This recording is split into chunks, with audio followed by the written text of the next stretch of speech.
Manager here at Monarch Staffing. So I'm going to be moderating our discussion today, and we're going to be talking about how we're going to need to adapt and overcome these challenges, and how is it going to look differently when we get back into the workspace? How can we reimagine our own workspace? And then how can we re-excite and reignite our teams so that they're excited to come back to work as well?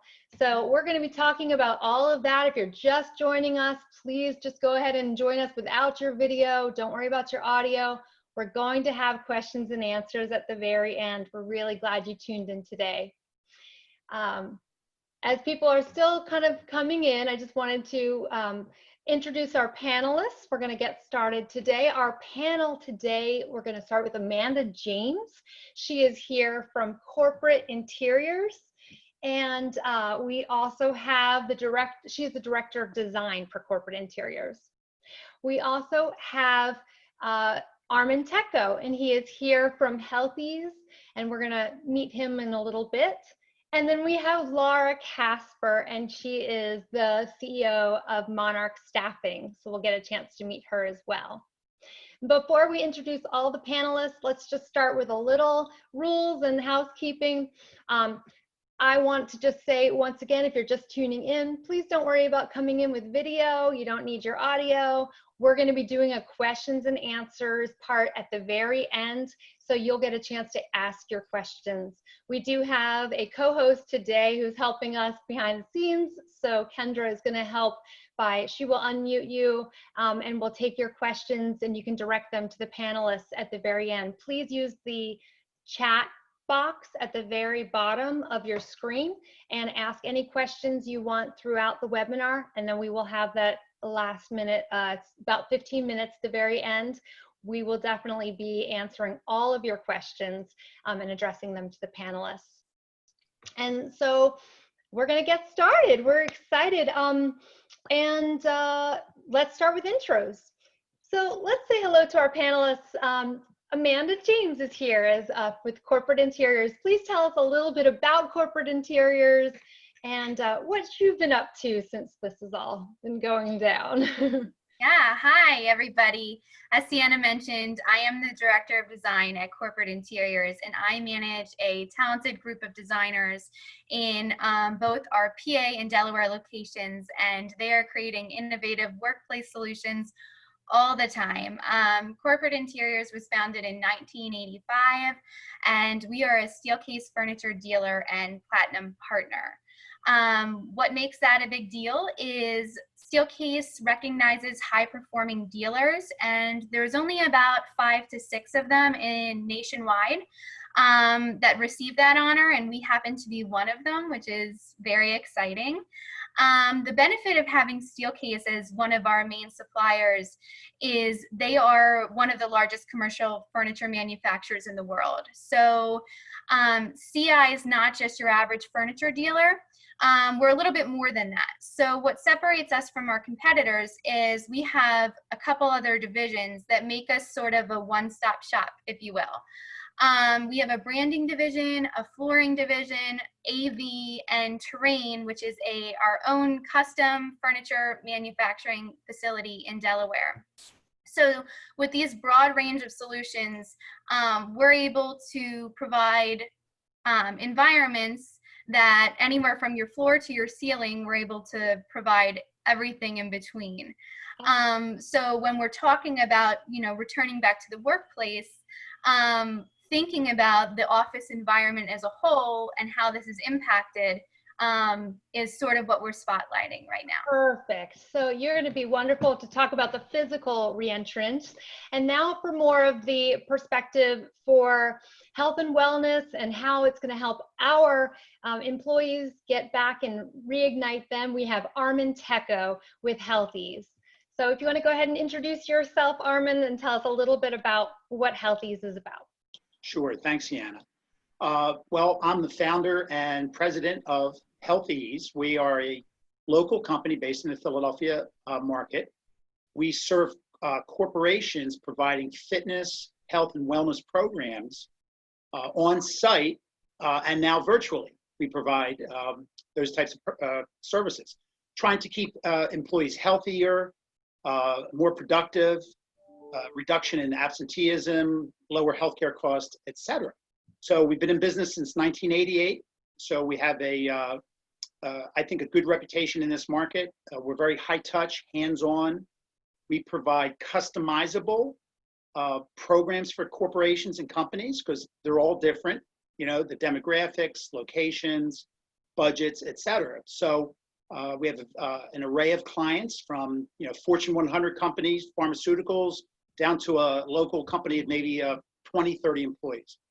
So what we've had to do since the COVID is we pivoted and created virtual platforms to provide health, fitness, and wellness services such as classes,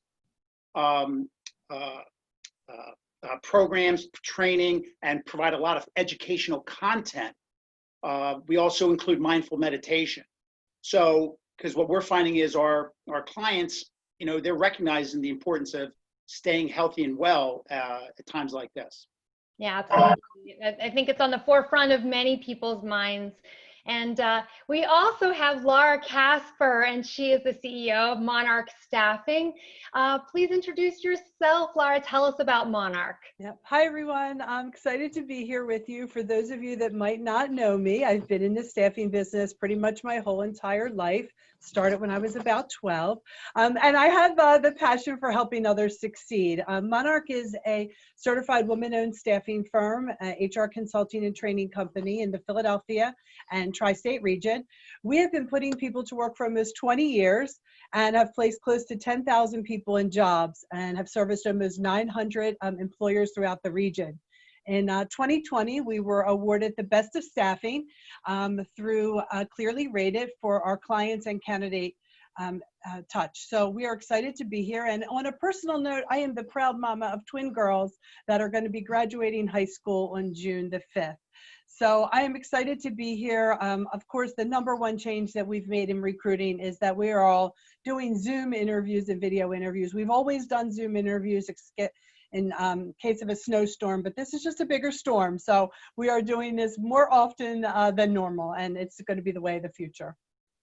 That's great. Well, thank you all for let's just jump right in here. And I'm going to send my first question to Amanda.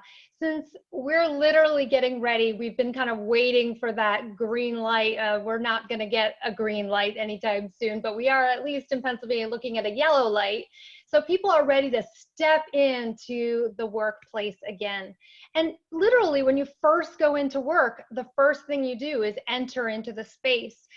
What are some of the options and things that you can provide that are maybe permanent or even temporary to help employees feel more safe when they enter the office space? Yeah, absolutely. So one of the first lines of defense that Corporate Interiors is able to offer, we came up with a temperature check-in station. It's a monitor that can be applied to a wall or sit on a stand, and basically it monitors your temperature through an infrared technology. So it's non-touch, no one's touching each other, and it's able to identify the employee's temperature, and if they're above a certain range, they're not permitted access into the space, and something automatically gets sent to HR. So this is sort of just the first thing in place that we can put at exits or entrances to make sure that nobody who might be sick is entering the space. Then sort of we start to look, in design, we look at it as I spaces and we spaces. And I spaces are individual workstations or offices, and we spaces are more your collaborative areas, conference rooms, those shared spaces. So in iSpaces or your workstations or offices, we're able to apply solutions to your physical space to add protective barriers. Something can be applied like a acrylic panel, a fabric panel. It can be attached to the workstation table, or it could be freestanding. The idea is to provide an extra barrier between you and the person next to you. That could be fabric, acrylic, glass. the idea is that they're cleanable and easily able to be wiped down. Another temporary solution is taking maybe a marker board that has a taller height and using it as space dividers. You're able to temporarily put a barrier between the person next to you, but maybe later down the line, you're able to reuse that in another office setting. So it's not just a cost for right now. Another thing that I've noticed is really important is to make sure that sanitation units are readily available throughout the space. We want to reassure employees that this space is clean, and sometimes it might be just the way they're thinking. If they smell the smell of Clorox or a cleaner, maybe they just feel that the space is better. Sometimes it's, you know, we're in our heads a little bit. So having that sense of cleanliness in the space is super important. That's a good point. Now, thank you for giving the physical idea. So people, what you're saying is that there's temporary barriers. There's a way to kind of separate chairs out so that you can have less people in group spaces, and also think about safety in terms of the taking temperatures, and these are all things that they're going to be considering, but you can provide some of these temporary items that can also be used in a multi-purpose way, which is great. The other question then is, and it's a really good point, is Armand, I'm going to put this to you. When we have employees coming back in the space, we do have that extra concern now where they've been challenged. Their mental health has been challenged. Their frustration level is challenged. Now we have these extra barriers and these safety precautions. How can we really reach people and engage them to be more enjoyable to come into the workspace? So talk about it from the perspective of the employee and how you engage employees. Sure. Well, research has shown that when a person exercises, moves their body, eats better, eats more healthfully, that they have less stress. So when a person exercises, especially by moving the body, such as walking, taking a class, etc., psychochemical adaptations go on in your brain and make you feel better. So you're feeling better, your mood is improved. So, we're all under a lot of stress. People are working from home. They might be out of a job, might be in between jobs. So, by exercising, taking better care of yourself, you're going to feel better. So now as a person comes back into the workforce, one of the things that we like to do is have them continue that, as opposed to coming in and then stopping those good behaviors, if you will. So that's, again, part of our role. But again, taking better care of yourself at this time, especially exercise. I love exercise because exercise can serve as a hub of a wellness wheel. If you're exercising, you're feeling better. If you're exercising, you're moving your body, you're less inclined to come back from your exercise and have a dish of ice cream, right? Or eat something unhealthy. So if you can start moving, you're going to start feeling better. And that has a rippling effect into other aspects of your life. So what you're saying is, as companies are thinking about the reentry, they should be really evaluating how they can continue doing something with health and wellness, and not just put that off, since there's so many other things to address. That is a very important thing to continue. And so, yeah, can you give us like one example of a takeaway, or Sure. maybe one of those, I know you use those HealthEase hacks, Right. one specific thing that they might be able to start doing right away? Sure. Well, the employers are our clients are all recognizing how important it is to have their employees at our home with their families, to wellness, right? To be well, to be better, to feel better. So now when they're getting back into the office environment, what we're predicting, and we're hearing it from our clients, is the corporations, the decision makers, are going to be more flexible in allowing people to take breaks. It doesn't have to be at lunchtime. They don't have to work right up till lunch and through lunch, right? They can, if they want to go out for a walk at 10 o'clock in the morning and get on a conference call or just clear their head. Well, I think one of the new things that we're going to see in the work environment is a greater understanding and flexibility and allowance for a person to have their chill time, their own time, as long as they're being productive. And chances are they're going to be more productive because of those breaks, those chill breaks, those exercise breaks, whatever you want to call them. And I think you brought up a good point in terms of flexibility. I want to go to Laura and talk a little bit about, there's a lot of pressing concerns about getting their employees back, and what are companies facing right now in terms of hiring and getting their companies back back into the workforce. Tell us about those and how that flexibility plays out in the as an employer and employee, like how that's changed. Yep. So, employers, are engaging their workforce, both, most of it all now is remote. So that is going to change when they bring people back into the workforce, but they're also assessing their current talent pool and seeing, who is able to work in this environment and what their critical thinking skills are and their problem resolution skills are. And, do I have the right talent and are we okay? I mean, initially, employers were hanging on to people for dear life. We had a 2 or 3% unemployment. Now we're close to, I think the numbers in April were 14 or 15%. In May, we might look at a 20, even up to a 20% unemployment. So there's a lot of talent out there. And some of the companies that I've been speaking with are telling me, the walls are down.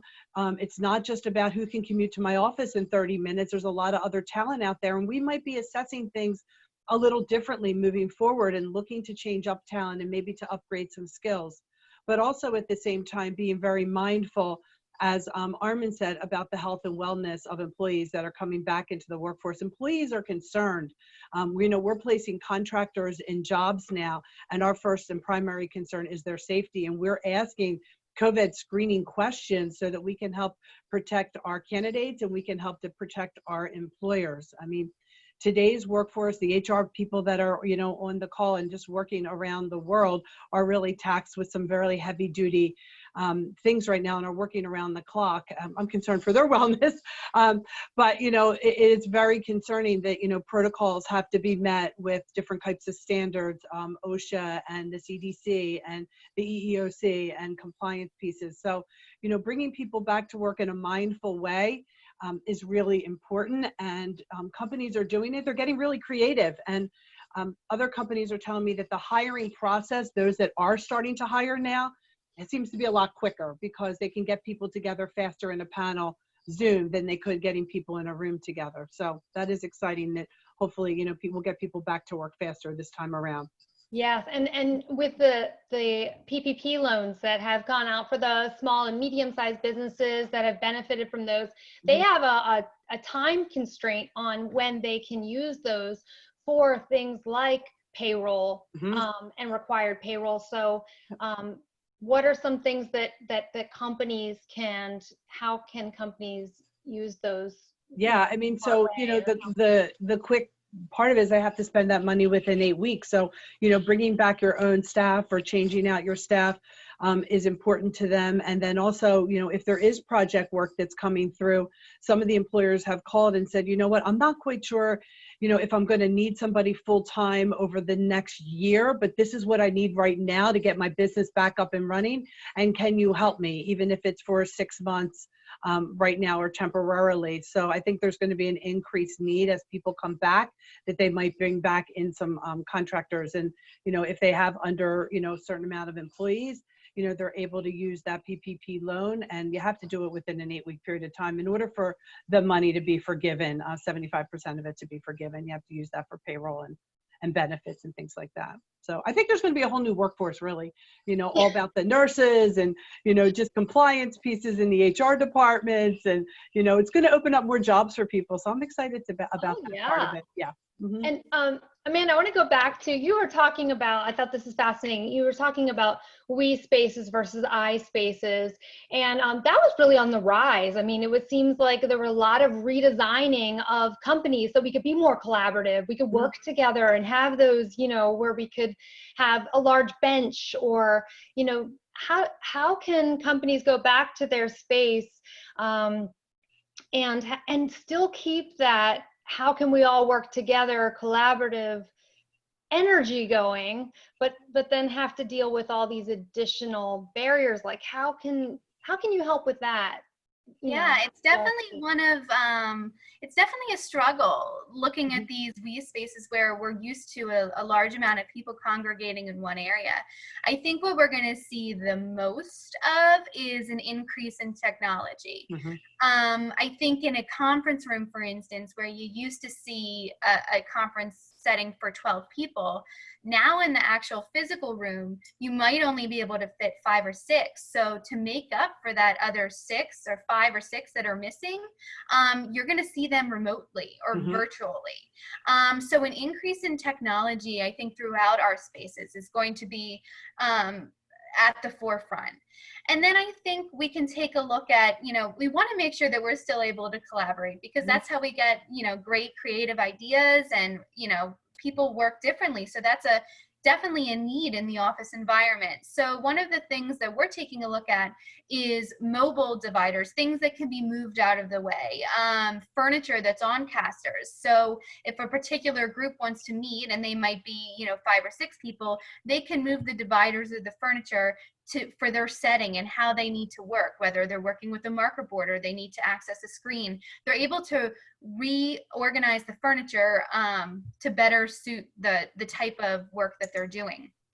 And then in cafe and break areas, which seems to be the hardest solution to find, is we're taking a look at phasing it by not having all the employees come together at once, but maybe setting time periods where a portion of the employees go at one time and another portion go next. But also to aid in that, we're taking a look at reconfiguring the space and the circulation throughout the floor plan. So maybe there's pattern or cutouts or a film applied to the floor that identify a circulation pattern, so that people aren't hitting each other at intersections, and we sort of avoid each other a little bit more. I also, going back to the increase of sanitation units throughout the space, is going to be key, especially in your workrooms, your cafe settings, and your collaborative areas. And also the group idea, the group space. Armand, talk about, you're big in group fitness. It's how can you have people coming together, working out together, maybe doing pound, or what are some of those fun programs you have, people can do during the day, even yoga. What does it look like? Can we still have group fitness? Can we still get together during the day and take that break and use the fitness center that we invested in as a company, if that's my scenario and I'm going back to a company that has all this great space? How can we continue these group experiences? Sure. Well, group exercise, there's so many reasons why group exercise is popular. At the forefront, it's that sense of community. It's that you're doing it with a friend, a coworker, a family member. There is maybe a sense of competition, some peer pressure, but also you have a connection with the instructor. There was a great story on one of the stations ran a story about this fitness studio owner in New York, and she had shut down, but then she was able to go online virtually. And because she had such a connection with her followers, she's able to stay in business and is doing pretty well. So what we did is when our fitness centers closed down, we created the virtual platform. I didn't want to go out and just buy content and go get a YouTuber who does group classes and whatnot. I wanted to have that connection with our staff, our people, with the employees, because that's where you have that connection. So, so to answer your question, Sianna, yes, we can do it virtually, but I think there has to be that connection there. I think there has to be the connection, not only with the instructor, but with people that because of, you're comfortable with them. And then from there, you can do competitions, you can compare notes, et cetera, et cetera. When when offices reopen and fitness centers, and again, our corporate fitness centers, when we reopen, obviously we're going to have new guidelines, distancing, procedures, policies, registration, for example, and so forth. And we're putting together those guidelines now for our clients who are asking for those. But, the group exercise is very popular. It's probably, when I design a fitness center, I always put a group exercise studio in, because that can make a difference, because people love to exercise in groups, because that's our nature, right? And that's part of our struggles is, we're as humans, we want to have that personal contact. And Sianna, you've known me for some time. I'm a very visceral person. So this kind of virtual stuff can drive me nuts after a while. So thank God I have my daughters and my wife here. But getting back to the point, group exercise will always be there. Virtually, a lot of people are getting into it, accepting it, embracing it. And then when we reopen, we'll probably have a combination of this, still the virtual, but then we're going to have the on-site with the proper policies and procedures in place. And rotating, and Yep. yeah, that's pretty much, we're all going to have to adjust. But, you talked about community, Laura.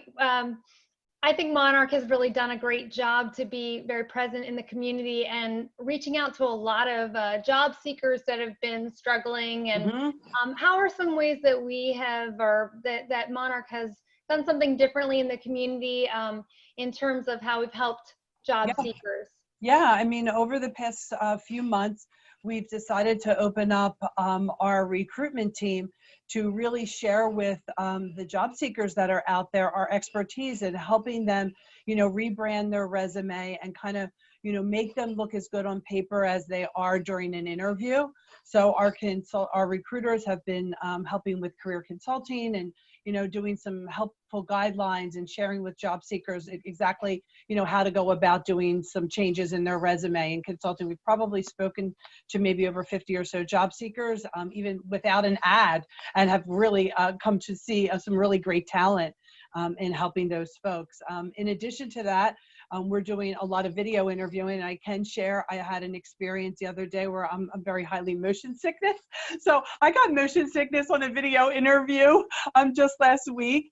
And we're putting out tips and tricks on, how to do a really great video interview, because that's going to be the future going forward. And here this dear candidate was just holding their phone and it was moving back and forth and sideways and things like that. And I had to stop the interview and say, excuse me, I'm in the middle of getting a motion sickness. Can you please, are you holding your phone? Can you please put it down? So just little things like that. We're learning as we go. But, people do have to realize that when, they do show up for an interview, and we're offering that through our career coaching and counseling, that you want to show up for a video interview just as prepared as you want to show up for a face-to-face interview. That's really important. It's not, just casual. You want to dress and look professional. So we're offering guidelines to job seekers on that and helping them with guidelines on even how to do a Zoom. I never knew how important lighting was until I started doing video interviews. So, offering those kinds of tips and tricks to employers. And we offer chair yoga during the month of March and April to help everybody with their breaks at lunchtime, so they get up and they stretch and they do things and keep mindful, of their mind, their health, their mind and body and soul. So that's very encouraging for some of the other people who are tuning in that maybe have been working from home remotely, but maybe put a freeze on hiring rather than considering doing something of these virtual programs. So what you're saying is this can actually improve and make it easier to hire use some of these tools, Zoom or WebEx, if they have that capability. That's the perfect way to carry on and continue and not have to put a hold on that. So so that, I think that also affects not only hiring, but also affects onboarding and training. Can you talk a little bit about how that's changed as well? Oh, for sure. I mean, as Amanda mentioned, technology is the #1 tool now that we, are using. And, recently I was on a webinar where I was listening to a background check company that, has now facial recognition for verifying the I-9 compliance piece of that. So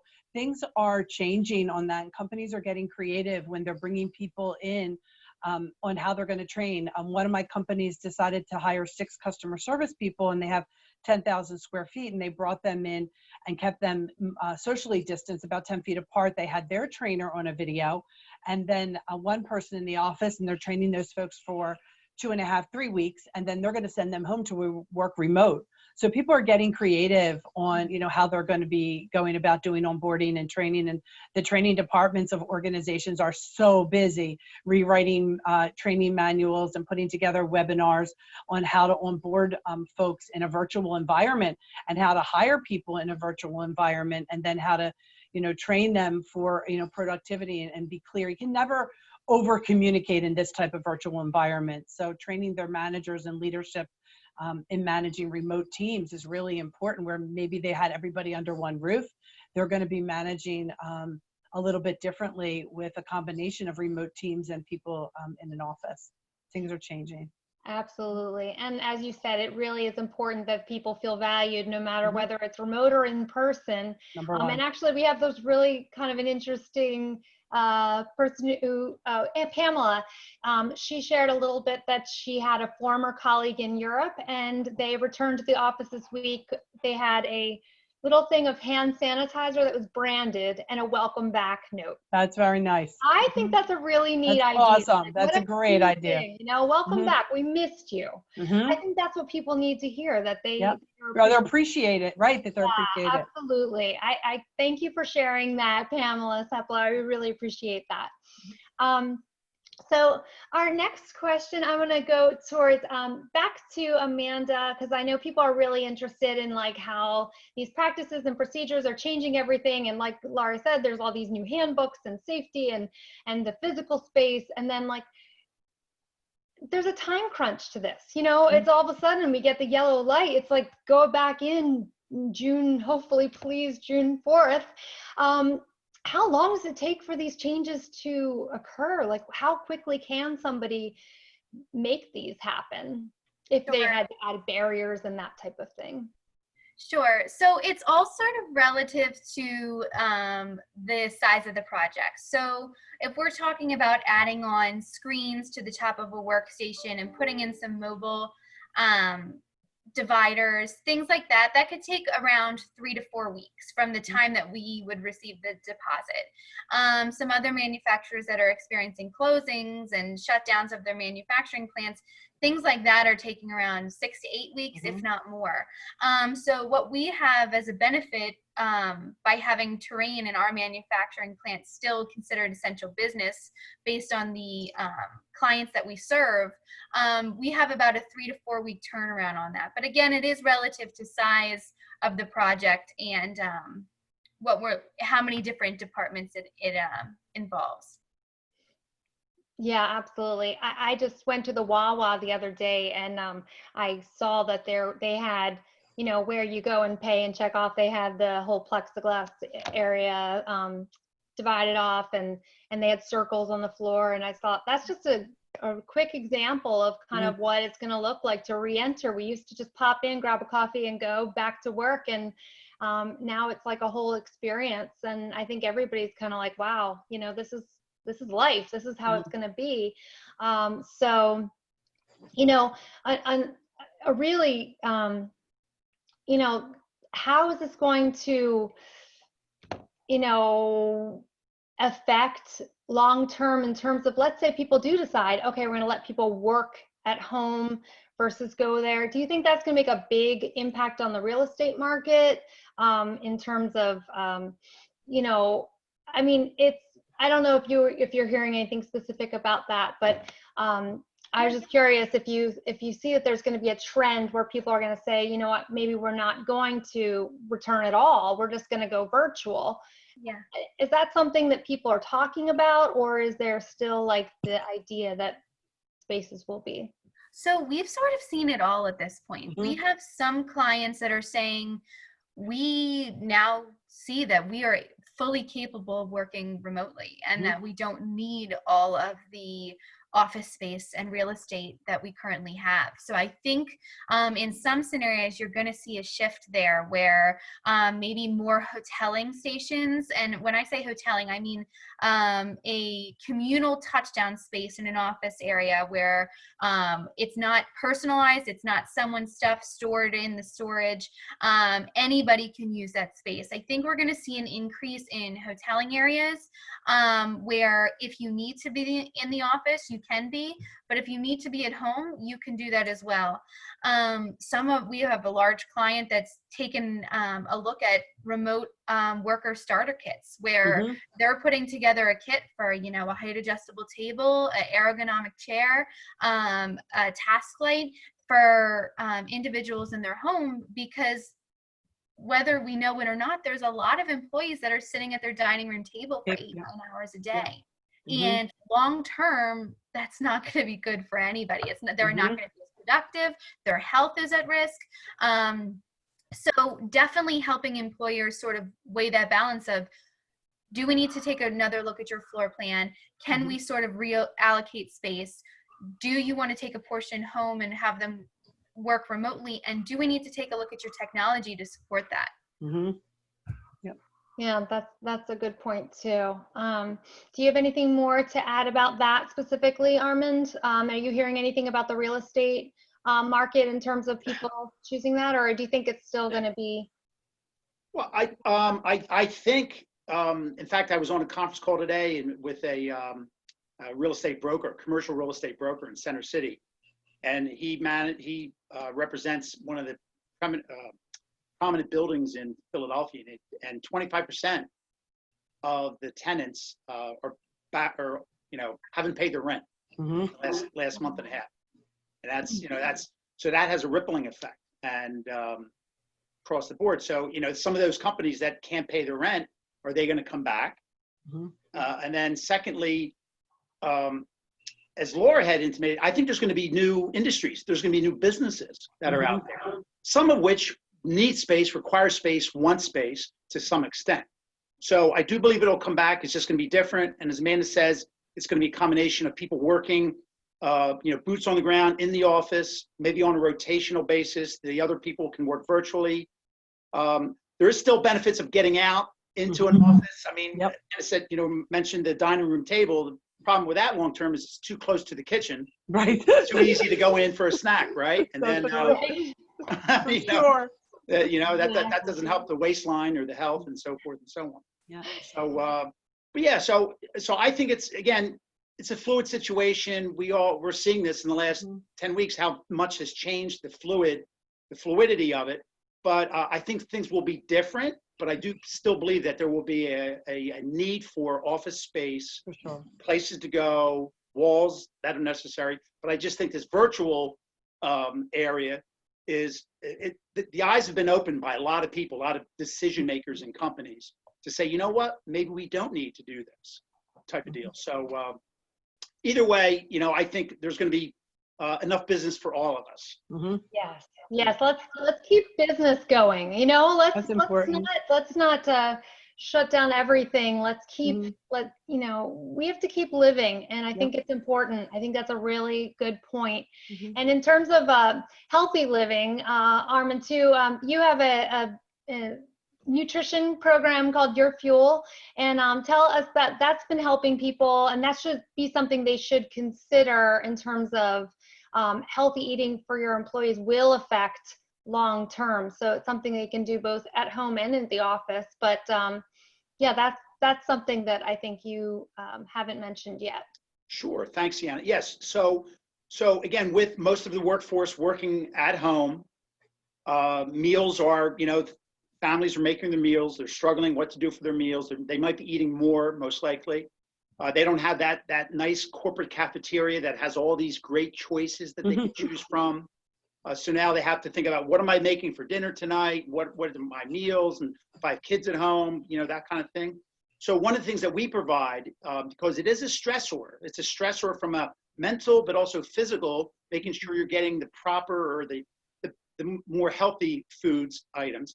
one of the things that we provide is a program called Your Fuel, which is we have registered dietitians which provide nutrition counseling, one-on-one counseling, but we also provide tutorials on healthy recipes, healthy cooking, sample sizes, just a lot of practical tips, especially it applies to, where we're homebound, so our registered dietitians give a lot of great information that can help people get by and really prevail in a healthy way during this time. And it's interesting because there was a barrier before about doing face-to-face that counseling, but because of these changes, they've allowed for you to do telehealth. Telehealth, So yeah, which has been telehealth has great. helped us tremendously for our doctors, but now it's even helped us with nutrition, so you can offer that to your employees. And the other cool thing about it is that it is paid for with your insurance based on if you qualify, your insurance company would be covering that for your employees. And so I'm going to turn to Laura now, because I know that's something that's unique about the way we take care of our employees internally, but also our temporary employees are offered health insurance. Is that correct? Yep. So the way Monarch works is that, as a contractor, if you are working for Monarch for 30 hours a week or more for 3 months or more, you're considered our full-time employee. And we offer a full IBC major medical benefit plan that is at a cost to you, but is at a reduced cost. And, that is an option for employees that are looking to get back to work, but are really unsure about their health benefits, and maybe they have been laid off and they're not able to receive health benefits. But I also do want to share that I do think employees' rate of pay are going to be going up. We've been hiring people and putting them to work. People are still getting the subsidy of $661 per month. So, that is, helping them. But, after July 31st, that changes. So, bringing people back to work and being mindful of their salaries and, what that looks like. There's a lot of talk about wage and hour laws and requirements because people are working from home. And what does that look like as far as taking breaks and how are things monitored? But the other thing I think that employers really need to think about is, during this time, I think, it's going to be important for them when they hire, and this is all a part of the candidate journey and their branding. And I think, employees are smarter, job seekers are smart, and they're going to ask an employer, what did you do during COVID? How did you work with your employees? What was important to you? What were your steps that you've taken? I think it's going to be a question that hiring managers and recruiters need to be ready to answer as, we move on and people are coming into your workforce. They're going to be savvy, about that, and they're going to want to know what employers did and what it looks like. It's an opportunity to really for employers to set themselves apart, or some might just fail miserably. So, when you have a great experience, we have a thing at Monarch that says ELH, everyone leaves happy. We want to keep a positive experience, even the candidates we might not be moving forward with. So, it's about a positive experience in creating that. So I think for the employers that are going to be hiring, it's important for them to keep their brand in a very positive light and share, their story and what they've done to be able to set themselves apart. That helps us recruit as their partner as well and get them really great talent coming through the front door as we move through the next few months and then into the end of, 2020 and into 2021 and forward. So the managers, business owners, and the talent acquisition people are on this call. You're saying that we're going to have to entice people to come back to work. Might have to. And to work for them. Yeah. Yeah, it's going to look differently. One of my clients actually went into their call center and they just labeled A and B down their call center. And they said that all the A people that they send home, are going to be working Monday, Wednesday, Fridays, and all the B people are Tuesdays and Thursdays. And they're going to be doing that quarterly, and then they're going to shift. So everybody has a fair shake of the days that they're going to be working from home and the days they're going to be working in the office. And they're going to try it and they're going to see how it works. I think, like Armand said, this is a living thing we're working through. We're not quite sure what is going to work well, and every company and every culture is going to be different. And we just have to be mindful of what works. And employers are surveying their employees to see what worked for them. And as Amanda said, people are at dining room tables. I know my staff, some of my staff have little kids that are third grade and under. So that's really challenging, when you have little kids. And one of my, staff are like, I keep printing all this ink and, I'm having worksheets to do. And I said to them, it's not about, you can work when you want to work. And I think as managers and leaders, we have to be able to lead Right. with the So, expectations and the outcomes, yeah, not so when they're that working. you can sometimes work when You you need to. have concerns about taking a break and Yeah, work when you need to, and manage the expectations and the outcomes, and not so much when you're working, and give, people the permission, and you have to trust, your employees, but at the same time, monitor the expectations. If they have to take a break for 2 hours to teach a worksheet, you don't, one of my colleagues actually said to me, I don't know if my child's going to pass the third grade. I'm not really a third grade teacher. So it's difficult. There's challenges, we need to be mindful of that. Oops. are we back? Yep, we're back. Okay, great. So I'm sure some of you are experiencing some wins, so we might have had a little bit of a technical glitch there. So thank you for sticking with us. Just your point, Laura, before kind of everything went off, is it's just that if your employees need to take a break, if they happen to be working from home and they had a child that needed help with their homework, that's what you're saying, just take a break and let them do that. And that's, Armand had that point as well. I want to make sure we have plenty of time for our questions, because we have some great chats going on down here, and I want to make sure that we get to our Q&A. So before we do that, Lorraine Rinaldi is on our call right now. And I just want to say thank you all for taking the time to check in. Please don't leave yet, it's not over. But before we jump into the Q&A, I wanted to say that our next virtual event is Leading with Courage with Lorraine Rinaldi. So thank you so much, Lorraine, for being on this call today. I know I saw you pop in, and we're looking forward to that next webinar. After this is over, Amanda's going to send you some great visuals of some of the things she's talked about and what you can do for your company. Armand's going to give you some great takeaways for corporate wellness, and also you'll be getting some from Monarch Staffing and some ways that you can handle hiring and going forward. So so now we're going to open up to our Q&A portion, and I just want to say, please use the raise your hand or type your questions in the box. We can unmute you if you want to ask them, or if you want me to ask them, that's fine. Whatever you're comfortable with, but please start the questions. I'm gonna raise the chat and see if we can get some of these. Or is that chat? Oh, I think we lost our chat from before. So if you asked a question before, it's gone. I'm sorry, we had to restart. So please just do it now. Ask us some questions. Okay. This is a great question from Doug. Thank you for asking this. Laura, do you have any advice for the class of 2020 entering the workforce in these difficult times? What a question. Thank you for thanks, Doug. College. Yeah. So thanks, Doug. Well, I can definitely tell you that a lot of the employers this time around with their interns wound up bringing their interns in early because they were home. They were home from college in March. So they got them in and they started working. And for the class of 2020, let me tell you, they are bolder, they are more resilient, and they are more adaptable than any class coming before them. So the future is bright for them, and they just have to keep connecting and making connection. Employers still want to hire people. It is a difficult time, but being persistent and knowing that you've been through this as a graduating class is going to take you far in life. So you got to look at the silver lining, very adaptable, very flexible. That's what employers want. They want to hire people that are adaptable, that are flexible, that have resilience, that are bold, that are courageous. And this group of kids coming out, they have it all. It's great. Keep being persistent. Don't give up. I know we addressed this a little bit, but I'm just gonna, if there's any other thoughts you have, but I do want to share that Mike Capoletti asked about, what will happen in the commercial office, the real estate market, when owners realize that their 150 employees working from home have actually been productive and have done a great job without an office. So, what advice do you think in terms of trends and what's happening there? Is there anything more to add to that for our panelists that you've heard or that you know about in terms of people making decisions about working from home or working from an office?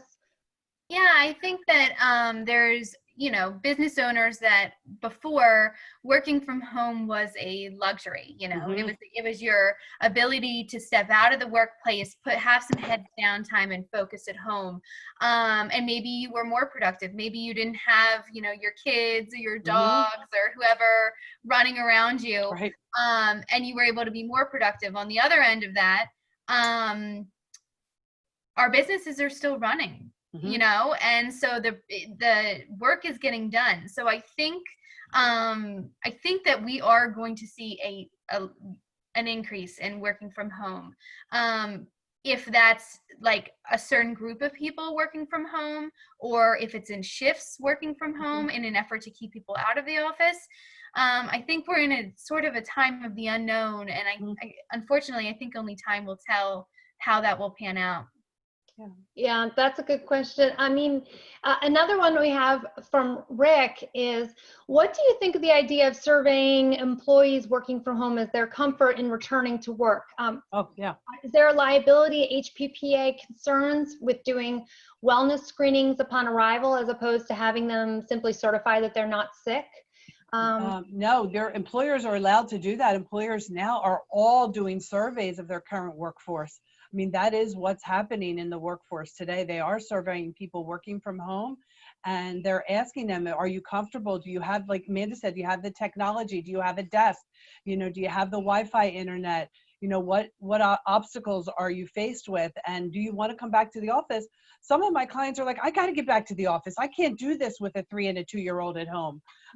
They are really taxing. They're taking shifts between their husband and wife and watching their kids and trying to get work done. So it is difficult, but the surveys are expected, and you're not, depending on how you're asking those surveys, you have to be mindful of the HIPAA rules and regulations about that. But you are allowed to ask people if they are can work from home, in the capacity that you need them to work from home, about the technology and their Wi-Fi connections and things like that. I think this one's to you, Amanda. So John Kenneth is asking, any ideas on how to redesign a bullpen area of an office to go from individual assigned desk spaces to shared rotating desk spaces? Yeah. So it's sort of a preference, because in one notion we're saying don't share spaces. You can, if you have your individual space, you can manage how it's cleaned. So you can make sure that it's cleaned. It's only you touching it.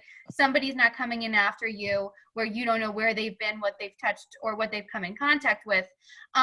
So the notion of changing it to a hoteling area or a shared desk, rotating desk option, I think is definitely doable. I think you would have to increase the amount of maintenance and cleaning and making sure that shared space is constantly being maintained. Or also putting protocol in place for whoever uses it to wipe down before they leave, different procedures to sort of make sure that shared area is going to be clean. Or it's, rotating your bullpen to allow for more space between the users. Just taking a look at the actual way in which they're oriented on the plan. Right. I mean, some employers might need more space because they have to have 6 foot and 10 foot wide, and they might be putting up the plexiglass. So there might be eventually maybe an increase, maybe in real estate, depending on the organization. Yeah, what we're sort of providing to clients, free of charge, we take a look at their floor plans, and we're sort of putting a 6-inch circle of circumference around the seat or where the user would be. And by populating the plan that way, you're really able to identify problem areas, or an area where we have to remove chairs or we have to reorient this another way, because it's just not going to work. Because we have had clients that have sent out surveys, and their response is, we have to get something in place because our employees are saying they don't want to come back to the office. They're scared to come back to the office. Right. And I think you're going to see a lot of that. I think you're going to see people eager as well.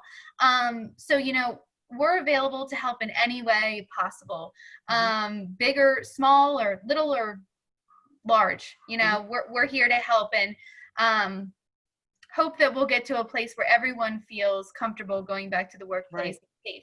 Yeah. Well, Since I would like to ask one last question for the panelists, and that is, this is about exciting and reigniting your team. So what's your best tip for excitement within the team, whether when they're coming back into the space? What has worked for you to keep them connected, or kind of what are some, like a great quick tip that you can share?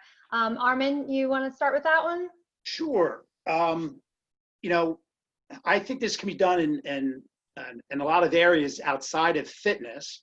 We like to do fitness challenges. We like to organize and lead fitness challenges, challenge the employees to challenge themselves, whether it be a step challenge, a push-up challenge, an eating challenge, a family activity challenge. But you know, since, you know, we're all going to come through this together, right? That's the mantra that, you know, of our country and of the workforces. But creating challenges for your people. Could be creative challenges, could be, you know, branding challenges. Again, trying to instill that teamwork, that camaraderie, that when we come back together, we're still going to stay together and be better, be together stronger than ever. Type of deal. So create challenges for your people. Laura, how about you? What's a great team tip challenge that has worked for Monarch? Yeah, I mean, I would say, since right now we're all doing Zoom things, I mean, make it fun. You know, we have a CFO of the, you know, we have a CFO of the week, the chief fun officer. So, you know, bring in fun into your Zooms. I always say add music. I mean, and music is a great way to bring people together. We had something fun at Monarch where when one of our Zooms, we had everybody have their WW wrestling theme song coming in, and we played a Name That Tune, you know, and then we had to guess it. So, you know, teaching people how to, you know, share their audio and Zoom, but bringing music in, I think, is a really great way to keep people engaged and fun, and, you know, just, you know, be mindful, and I think just have a real good attitude, you know, and a positive way of looking at things and trying to see some of the silver linings that could possibly come out of this. And rotating professional development videos was the other thing. Yeah, we're doing that. Yeah, we're doing a lot of that. That's a great tip. If you have, like, you know, everybody could take turns of just sending a video in here and there. Yep, we're doing that. Thinking about things that are fresh and new. Amanda, do you have any fun things that you guys have doing that you can give takeaways for reigniting a team? Yeah, sure. So we've, you know, in our design meetings, we've shared some of our favorite memes that have gone around. We've done virtual happy hours. We did one for Cinco de Mayo where we had a food blogger do it, and he made guac and margaritas and different things that you could make at home with ingredients that you might have at home. So that was really fun. Anything to sort of boost, break it up, morale. And that's what this is all about, guys. Thank you so much for joining us today for this discussion. I think we all have to just keep these conversations going, keep helping each other through this. I've seen so many ways that companies have pulled together to be a community for the business, you know, the business community as a whole, not just for, you know, competing within your industry or anything. We've been helping each other, and I've seen that. And also we've seen a lot of innovation. People have just had to reinvent themselves and try new things as a company. So we just want to encourage you that this can be a stepping point to a new direction for your company, not a step backwards, and not to be leading with fear, but leading with courage, which reminds me again with the virtual webinar we have coming up. Lorraine will talk about leading with courage. So please look out for those. Join us for our next webinar. I am so glad you came today. And thank you again for your time. I know you have a lot of things are pulling at your time, and the fact that you took it to spend with us. And thank you to our panel. Thank you, Amanda James, Corporate Interiors. What a wonderful company. You do offer free consultations, right? And can help us get back in our space. And Armand Tecco, thank you so much for HealthEase. You have so much to offer, and we're looking forward to seeing more corporate wellness ideas and takes from there. And Laura, Kasper, thank you for just hosting this and being an amazing CEO. So thank you so much for everyone who joining in today. Have a great day. Thank you. Thank you, Sianna, for being such a great host. All right. Thank you. Thank you. Thank you, Sianna. Awesome. Thanks for being a great host. Thank you. All right. Bye-bye. Thank you for joining, everyone. Have a great rest of your evening. Thanks, everyone, for tuning in. Thank you. Bye. Thank you. Bye-bye.